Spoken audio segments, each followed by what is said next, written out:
El trastorno antisocial, un trastorno que ha sido bastante mitificado por las películas de terror o thrillers.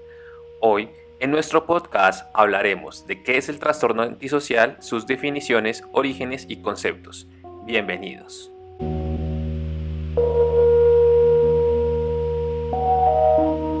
El trastorno antisocial de la personalidad. Los patrones de conducta antisociales crónicos, como el fracaso para adecuarse a los códigos sociales, legales, la falta de ansiedad y culpa y las conductas irresponsables, indican un trastorno antisocial de la personalidad.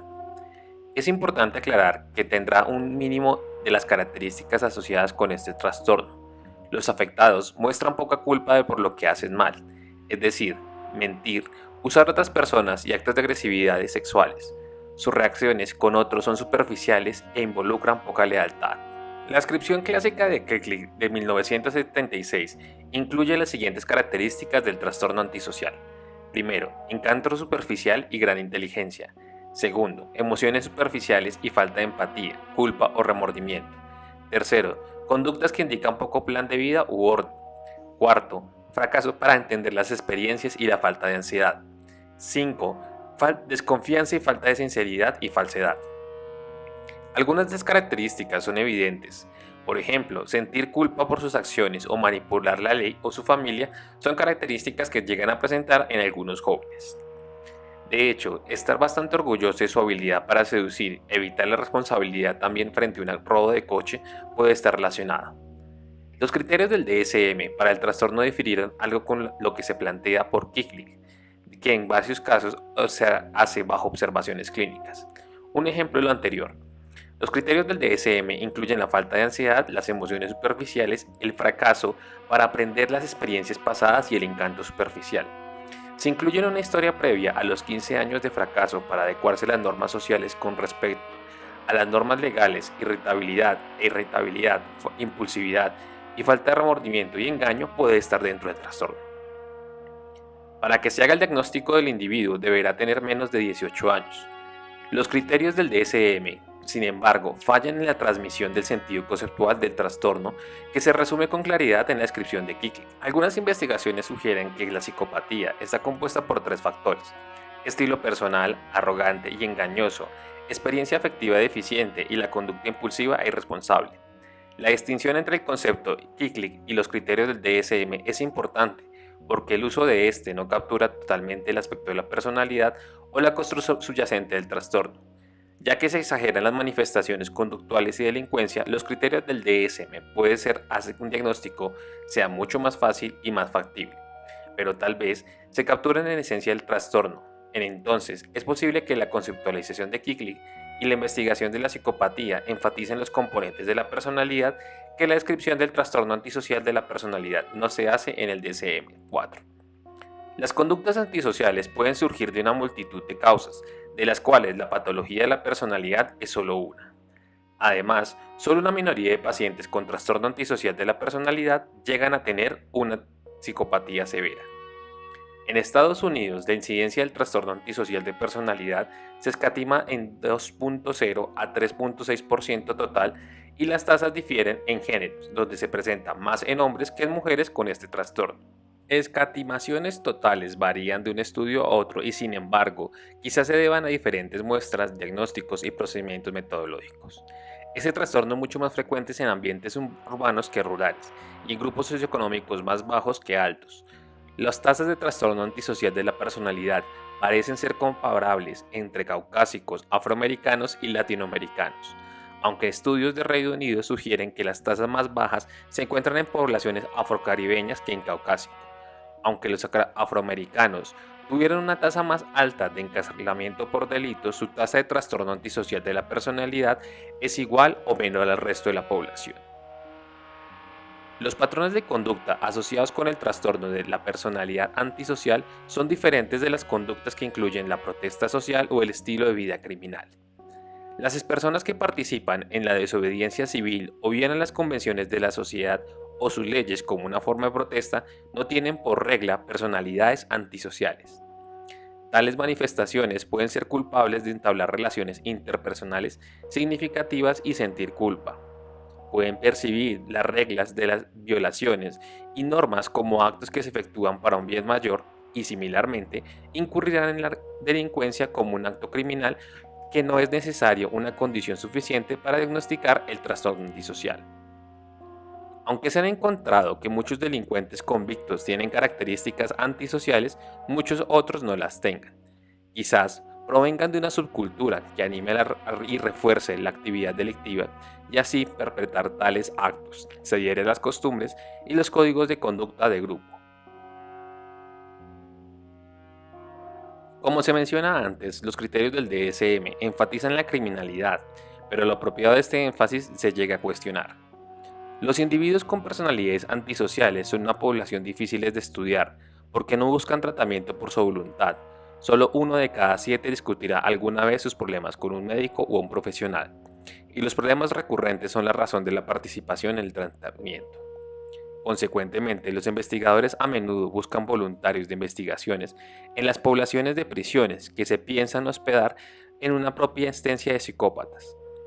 Algunas investigaciones sugieren que los psicópatas en prisión difieren de la población psicópata que no está en la cárcel.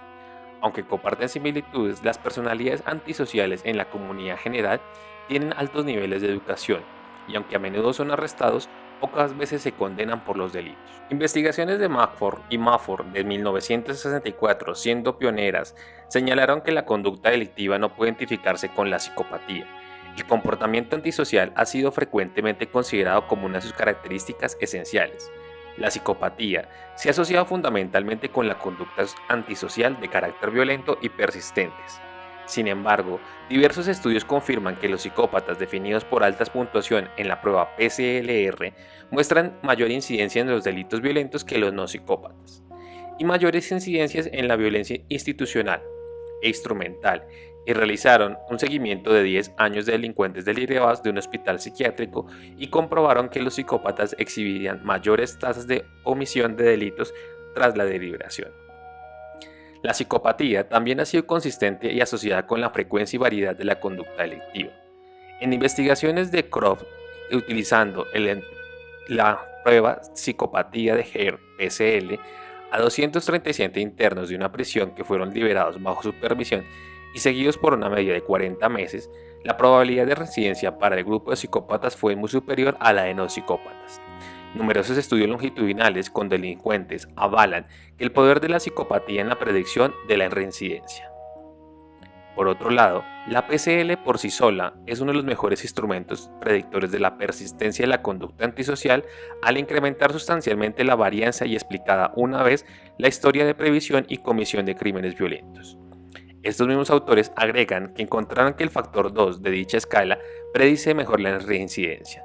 Sugirieron que la delincuencia puede ser una característica central de la psicopatía. En otras investigaciones, Serin señala la importancia del factor 1, decidió y definió fundamentalmente por variables de la personalidad como predictores de comportamientos violentos reincidentes. Como es posible agregar, la mayoría de los estudios anteriores se han realizado con la escala psicopatía de Hare. Algunos autores señalan que están asociados y puede deberse a un artefacto metodológico, dado que la escala contiene ítems relacionados con la violencia criminal y la reincidencia. No obstante, Harris obtuvieron resultados similares cuando eliminaron dichos ítems mencionados. La psicopatía se ha asociado también con la existencia de problemas de drogas y alcohol. Diversos estudios como los de Collins y Sheffield y colaboradores encontraron que mayores tasas de prevalencia de alcoholismo y uso de drogas de delincuentes con desórdenes de personalidad antisocial. En este mismo modo, Mitz y Newman informaron que existe una ocurrencia de los fenómenos de alcoholismo y la psicopatía. Estos autores pudieron probar que en la muestra delincuencial de instituciones existe una mayor probabilidad de sujetos con diagnóstico de problemas de alcohol entre los psicópatas que entre los sujetos con bajas puntuaciones en psicopatía. A continuación, te hablaré de las posibles vías múltiples de un trastorno de personalidad antisocial. Las investigaciones acerca de los trastornos de personalidad han sido bastante limitadas, aunque la especulación anecdótica, clínica y teórica abunda, como hemos hablado anteriormente. La investigación sobre el trastorno antisocial de personalidad quizás está más desarrollada por su mayor visibilidad y está asociada con la delincuencia.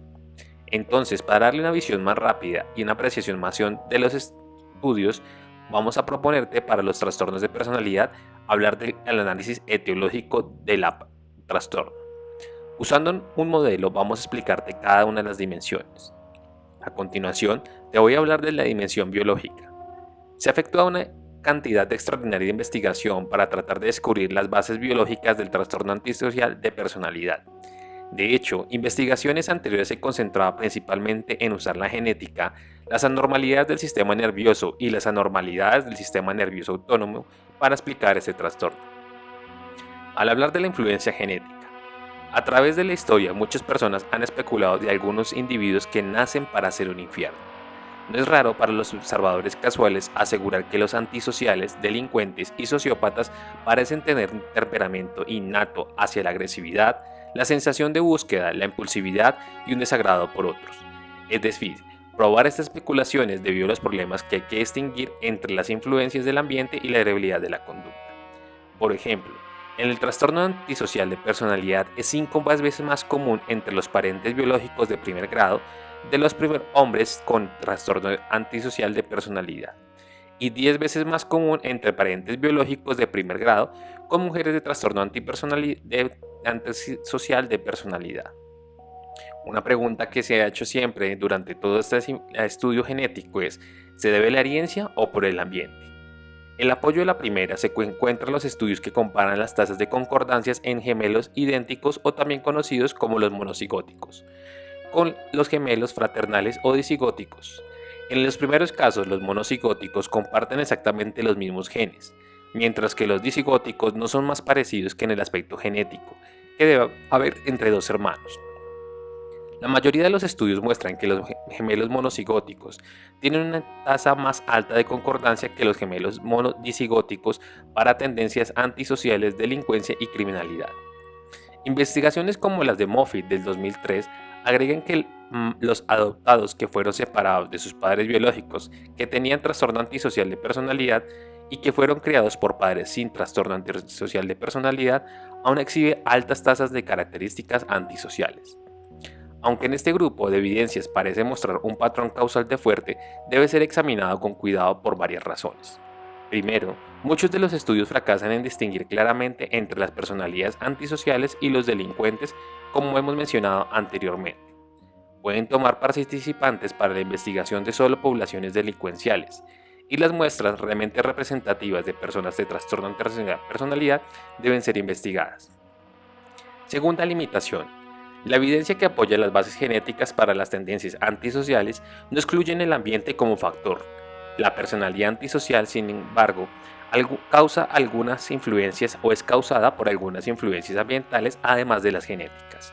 El hecho de que la delincuencia se haya incrementado 5 veces o más casi en todos los países occidentales e industrializados en los últimos 50 años hay que atribuirse a características ambientales, porque las reservas genéticas no pueden haber cambiado tan rápido. Como hemos agregado, la heredabilidad, el ambiente pueden también interactuar de formas más complejas. Un ejemplo a esto. Un estudio encontró que el cuidado parental ineficaz no estaba asociado con los problemas de conducta en los niños con características de temperamentos antisociales, pero para los niños sin dicha, los cuidados parentales incrementaban la mayor probabilidad de trastorno antisocial. Tercera limitación. Los estudios indican que los factores genéticos son importantes y que no brindan mucho entendimiento profundo acerca de cómo se hereda el trastorno antisocial. ¿Qué exactamente transmite o por qué medios genéticos? Los factores genéticos no influyen en la conducta delictiva y antisocial de manera directa, pero al parecer la probabilidad de que dicha conducta ocurra puede ser mayor. Por tanto, no hay un gen para la delincuencia específico. La normalidad del sistema nervioso central.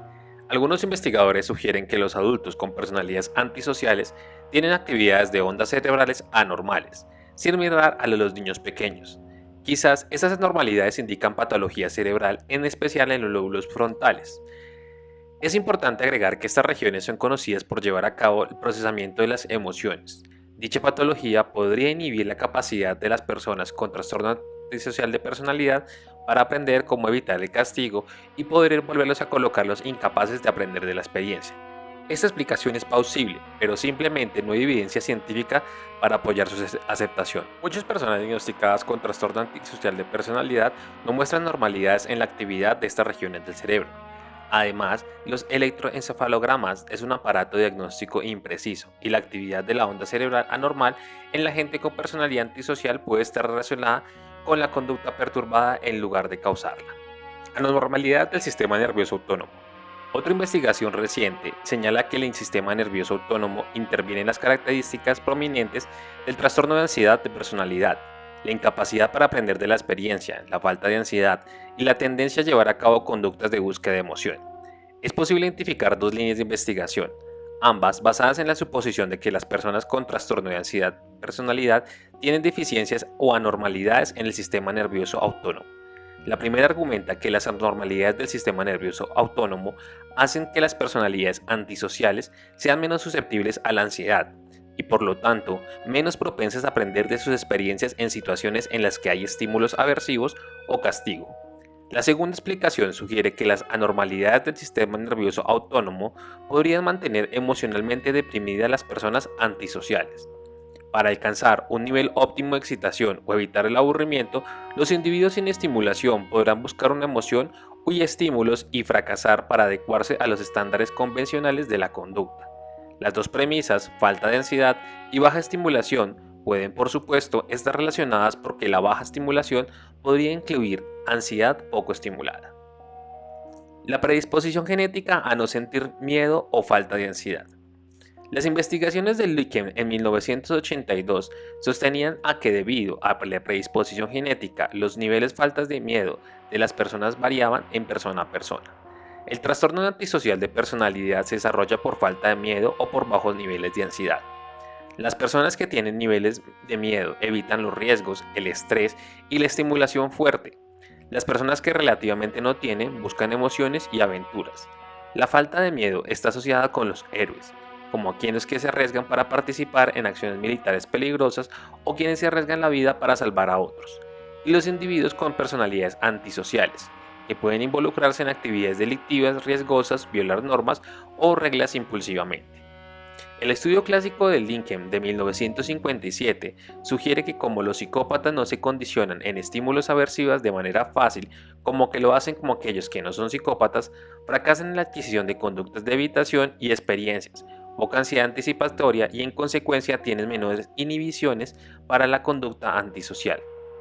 Estudios más recientes han demostrado que bajo el nivel de ansiedad en los psicópatas está asociado con más errores en el aprendizaje de las tareas.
Excitación y búsqueda de sensaciones y perspectivas conductuales.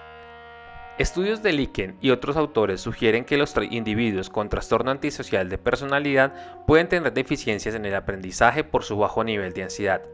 Otra línea de investigación propone que el simple tener niveles bajos en la reactividad del sistema nervioso autónomo y su estimulación es baja. De acuerdo con esta perspectiva, la sensibilidad de los niveles o sistemas recurriculares del individuo pueden variar, y aunque hay un nivel óptimo para cada persona. El sistema regula el nivel tónico de la excitación en la corteza, de manera que algunas personas tienen niveles altos o bajos, o aquellos que con sensibilidad baja necesitan más estimulación para alcanzar un nivel óptimo de excitación. Si los psicópatas tienen un nivel bajo de excitación, quizás requieran un estímulo más intenso para desatar una reacción en ellos, que en quienes no son psicópatas. Los niveles más bajos de reactividad pueden hacer que los psicópatas muestren conductas impulsivas de búsqueda de un estímulo para evitar aburrirse. Zuckerman cree que un rasgo que él llama la búsqueda de sensación impulsiva no social puede ayudar a explicar no solo el trastorno antisocial de personalidad, sino también otros trastornos. Quienes tienen este rasgo de búsqueda de aventuras y sensaciones son desinhibidos y susceptibles al aburrimiento. Los psicópatas obtienen altas puntuaciones para este rasgo. De forma similar, Farley propone que las personas que varían en el grado de conductas toman riesgos y los aventureros que buscan excitación y su estimulación, por aquellos niveles de excitación en el sistema nervioso central o en el sistema nervioso autónomo, o las grandes T's que necesitan para mantener un nivel de estimulación óptimo. Del otro lado se encuentran los pequeños T, personas con mucha excitación que buscan los niveles bajos de estimulación para calmar sus sistemas nerviosos acelerados. En contraste con los grandes T y los pequeños T, ciertamente prefieren cosas predecibles, riesgos bajos, familiaridad, claridad o pocos conflictos y de baja intensidad. La dimensión psicológica. Las explicaciones psicológicas del trastorno de personalidad y en específico del trastorno antisocial de personalidad pueden categorizarse en tres campos: psicodinámico, cognitivo y de aprendizaje social. Al hablar de la perspectiva psicodinámica, de acuerdo con los enfoques psicodinámicas, la falta de culpa y la frecuente violación de los estándares morales y éticos de un psicópata son resultados del desarrollo defectuoso del superyo. Aunque el yo se desarrolle de forma adecuada, las personalidades de los individuos con trastorno antisocial de personalidad son dominadas por los impulsos del ello que operan a partir del principio de placer, que a su vez busca gratificación inmediata o impulsiva, con una mínima consideración por los demás, también conocido como el egocentrismo. El ello infantil se encuentra dominado principalmente por el sexo y la agresión, y de la misma manera que las personas con trastorno antisocial que llevan a cabo estos impulsos en otros. Las personas que exhiben patrones de conducta antisocial al parecer no se identifican de manera adecuada con sus padres, y por lo tanto no internalizan la moral ni los valores de la sociedad. Se cree que la frustración, el rechazo o la disciplina inconsciente resultan de una fijación en una etapa temprana del desarrollo. La perspectiva cognitiva. Las explicaciones cognitivas del trastorno antisocial de personalidad enfatizan la relación de las creencias racionales que influyen en la conducta. Estas creencias centrales operan a nivel inconsciente y ocurren automáticamente e influyen en las emociones y conductas. Para la persona antisocial, los pensamientos son los otros tontos, el mundo es hostil, está bien aprovecharse de los demás, hazlo otros antes de que te lo hagan a ti. Estos pensamientos surgen de que lo que Beck y colegas llaman de la estrategia depredadora. Se construye alrededor de una necesidad a percibirse como uno mismo como una persona fuerte e independiente, atributos necesarios para la supervivencia de un mundo competitivo, hostil y que no perdona. La perspectiva del aprendizaje. Las teorías de aprendizaje enfatizan el número diferentes de fuerzas al explicar el trastorno antisocial de personalidad. Primero, las características neurobiológicas inherentes que retrasan o impiden el aprendizaje. Segundo, falta de modelos positivos en el desarrollo de conductas prosociales. O tercero, presencia de modelos deficientes. En todos los casos hablamos de condicionamiento clásico y condicionamiento operante o modelamiento social. Se propone que los factores biológicos o sociales del desarrollo se confirman en formas únicas para influir en el desarrollo del trastorno antisocial de personalidad. Como hemos hablado anteriormente, algunos creen que las deficiencias en el aprendizaje de los individuos con el trastorno antisocial de personalidad son causadas por una falta de ansiedad y una reactividad autónoma baja. Si llegase fuese a ser posible, es mejorar cómo se puede mejorar su aprendizaje al incrementar su capacidad de sentir ansiedad o excitación. Para probar esta idea, los investigadores diseñaron dos condiciones en que los psicópatas, un grupo mixto, y otro no de psicópatas llevarían a cabo una tarea de aprendizaje por evitación, con un choque eléctrico como estimulante incondicionado. En una condición, los participantes se les inyectó adrenalina que al parecer incrementaba la excitación, y en la otra se les inyectó un placebo. Los psicópatas que recibieron el placebo tuvieron más errores para evitar los choques que los no psicópatas. Sin embargo, los psicópatas que recibieron adrenalina tuvieron mejor desempeño que los no psicópatas. Esos descubrimientos implican que los psicópatas no reaccionan a la misma cantidad de ansiedad como los no psicópatas, y que su aprendizaje mejora cuando ésta está.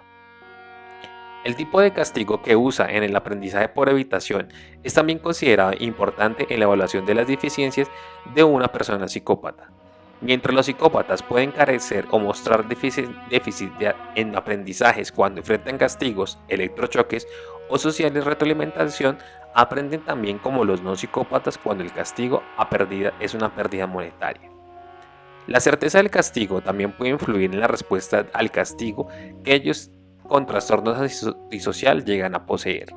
La respuesta de los psicópatas y los no psicópatas parece definir cuando el castigo es una certeza cercana. Sin embargo, cuando la probabilidad de castigo es incierta, los psicópatas no suprimen las conductas, amenazas de castigos y en sí no parecen ser suficientes para desalentarlos. El modelamiento social o el aprendizaje observacional es una forma compleja de aprendizaje que involucra la dimensión en nuestro modelo de formas múltiples. Igual que en el entendimiento de interacción recíproca entre la actividad del sistema nervioso autónomo y los procesos de aprendizaje, también existe una relación entre el modo que ocurre el aprendizaje por medio de la dimensión social y cómo se puede incluir la parte del componente social. La dimensión social. Entre muchos de los factores que intervienen en el desarrollo de los trastornos de personalidad, las relaciones dentro de la familia, el primer agente de la socialización, son de suma importancia en el desarrollo de patrones antisociales. En una revisión de factores que predicen la delincuencia y las conductas antisociales en niños, se encontró que el nivel económico de la familia es un predictor débil, mientras que otras características familiares como la supervisión, el involucramiento parental deficientes eran buenos predictores. La personalidad antisocial, de acuerdo con esta perspectiva, resulta de que los niños son expuestos a ambientes familiares de negligencia, hostilidad, indiferencia y maltrato físico. Los niños de tales ambientes aprenden que el mundo es frío, inclemente y punitivo, y la lucha por la supervivencia se vuelve parte de su búsqueda en la vida, y responden de manera más agresiva para controlar y manipular el mundo. El rechazo o la privación de uno o ambos padres puede significar que el niño tiene poca oportunidad para aprender conductas socialmente apropiadas, de que el valor de las personas como agentes de socializaciones que de refuerzo disminuye. También hay evidencia que la estructura familiar y la predictibilidad de expectativas y dependencia de los roles familiares están relacionados con tendencias antisociales más bajas. La separación u ausencia parental y la crianza abusiva o inconsciente se relaciona con personalidades antisociales. Los niños pudieron ser traumatizados o sujetos en un ambiente hostil durante una separación parental, o la hostilidad de dichas familias pueden resultar en la hostilidad interpersonal entre los niños. Dichas situaciones pueden conducir a poca satisfacción en las relaciones cercanas o significativa con otros. Los individuos con trastorno antisocial de personalidad desprecian los motivos y las conductas de los demás y tienen dificultad para ser empáticos. Desde hace tiempo se ha establecido que las personas con trastorno antisocial de la personalidad pueden aprender y usar habilidades sociales de forma muy eficaz. Como se muestra en su especialidad de cómo pueden manipular, mentir y muchas áreas del aprendizaje, estos individuos no prestan atención al estímulo social y sus esquemas de refuerzo difieren de la mayoría de las personas. Tal vez esta es la atención relativa y disminuida que se origina después de un refuerzo inconsciente de los padres o la reglamentación inadecuada de las conductas. Los niños también pueden copiar las conductas de un padre que exhibe tendencias antisociales. En un estudio más amplio, los investigadores examinaron los registros y estatus anteriores de casi 500 adultos que se habían sometido en unos 30 años antes cuando eran niños en una clínica de guía. Más de 19 adultos exhibieron tendencias antisociales. Estas personas fueron comparadas con un grupo de 100 que cuando eran niños habían vivido la misma área geográfica, pero que nunca habían sido referidos a una clínica. Las investigaciones de Robin concluyeron lo siguiente. Primero, había poca relación entre el padecer un trastorno antisocial de la personalidad de un adulto y participar en pandillas jóvenes. Segundo, la conducta antisocial, robo, agresión, delincuencia juvenil y aspectos de mentiras en la infancia fue un predictor de la conducta antisocial en los adultos. Tercero, El nivel de ajuste de los padres, pero no el de las madres, fue significativo. Un padre antisocial se relacionaba con características de adultas antisociales.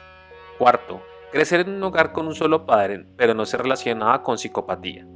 En un estudio previo parece indicar que la conducta antisocial es probablemente influida por la presencia de un padre antisocial que sirve como modelo para dicha conducta o brinda supervisión inadecuada, disciplina inconsistente o por conflicto intrafamiliar.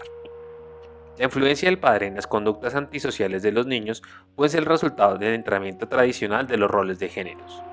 Los hombres han recibido por tradición más aliento para llevar a cabo conductas agresivas de lo que han recibido las mujeres, y los patrones antisociales son más prevalentes en hombres que en mujeres. Al ir cambiando los roles de géneros, uno puede esperar razonablemente que las tendencias antisociales se incrementarían entre las mujeres y que las madres desempeñarían un papel más importante en el desarrollo de conductas antisociales. Los patrones antisociales de los padres, en especial entre los padres hombres, también intervienen en el desarrollo de los trastornos de las conductas de los niños. De modo interesante, el divorcio entre los padres no parece estar relacionado con los trastornos de conductas de su hijo. Cuando el antecedente antisocial parental se controla, es decir, la asociación de su hijo, cuando el antecedente antisocial parental se da de la conducta que fue causada principalmente por el hecho de que los padres fueron divorciados, existe mayor propensión a ser antisociales. Sin embargo, no existe una evidencia clara que si los efectos de tener un padre psicópata son genéticos o si los padres transmiten de cierta manera la parte ambiental, el modelo antisocial. De forma consistente, vidas múltiples y una familia con antecedentes o modelos parentales con perturbaciones no es una condición necesaria para sufrir el desarrollo de una personalidad antisocial. Quizás también esté vinculada el aspecto sociocultural. La dimensión sociocultural. El estudio de la cultura y la personalidad siempre ha sido una fascinación para los antropólogos, que creían que las culturas moldean el desarrollo de la personalidad o que representan una extensión expandida de la personalidad. Existe poca duda que nuestras vidas están influidas por los valores, las tradiciones y las instituciones que nuestra sociedad y que dichos factores como la clase social, la raza, el género y otras variables sociodemográficas son de desarrollo normal o anormal. Sin embargo, el impacto relativo de los factores socioculturales específicos en un procedimiento llega a ser complicado.